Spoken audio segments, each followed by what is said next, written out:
Much has changed since my visit to Europe and England in 2016. Political developments in Europe, including COVID-19, Brexit, and the Ukraine crisis, have shaped current events and provided an overarching tension in socio-political events and relationships. In particular, I'll be focusing on Brexit. But what is Brexit? Well, according to the government of the Netherlands, Brexit is a name given to the United Kingdom's departure from the EU. It is a combination of Britain and exit. There's great reason and purpose behind understanding Brexit. Brexit directly affects the populations of the EU and UK. That's millions of people, almost 1 billion. Brexit also indirectly affects global economic, political, and social relations with the EU. Now, over the course of my speech, I'll be explaining how Brexit happened, what Brexit's impact was on the UK and EU, and what Brexit's impact was on the United States. Moving forward to the body of my speech, main point number 1. Events have transpired that are characterized as having caused Brexit. Subpoint number 1. A range of factors has been put forward to understand the vote in favor of leave. Loss of sovereignty and lack of democratic control feature prominently. Some have attempted to explain the result in terms of British history and a re-emergence of a British or English national identity. Others have attempted to explain the result with reference to economic terms, such as unregulated immigration by EU nationals. This means that their polarizing political ideologies set against each other to have conflict. This conflict occurred through a vote. Moving forward to subpoint number 2.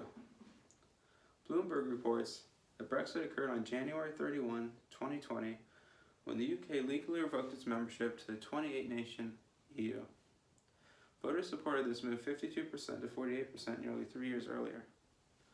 This is significant because voting nearly divided the UK in half, with Northern Ireland and Scotland voting to remain in the EU and UK voting to leave. That's 17 million people voted to leave versus 16 million people voted to stay. Now, moving forward to subpoint number 3. Investopedia reports that the two main figureheads in the Brexit deal were Boris Johnson and Theresa May.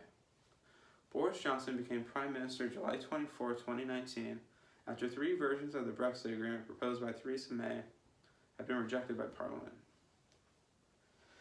This is important because it is important to understand who represented the people during such a transformative period. Moving forward, now that I've addressed how Brexit happened, I will explain the impact of Brexit on the UK and EU. Main point number 2. Brexit has affected the operations of the UK and EU. For Europe, the negative consequences and challenges of Brexit go way beyond GDP numbers. The EU lost about 1/6 of its economic power. This means that the UK was significant in the operations of the EU as a whole. Moving forward, employers are having a harder time finding job applicants. This means that EU-born workers have left the United Kingdom. This is significant because jobs are important, and employment numbers are important as well.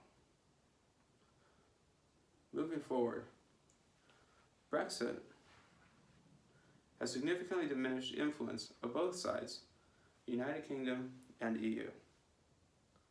Now that I've addressed the impact of Brexit on the UK and EU, I will move to explain the impact of Brexit on the United States. Main point number 3. Brexit has affected the operations of the United States. Subpoint number 1. For U.S. companies, the complexity of these new arrangements means that organizations must reevaluate every detail of their business arrangements. Moving forward, according to Thomson Reuters, Brexit is an opportunity for U.S. manufacturers to reevaluate their business agreements with the UK and lure business from EU-based companies that no longer wish to have business with the United Kingdom. Also, ABC reports that there is little risk for U.S. companies with regards to Brexit. Now that I have explained how Brexit has occurred, the impact of Brexit on the UK and EU, and the impact of Brexit on the United States, I will move to explain my memorable close for this speech. So, are you in favor of Brexit? If you are, you're part of the 17 million people who voted to leave the EU. Thank you, and I hope you enjoy.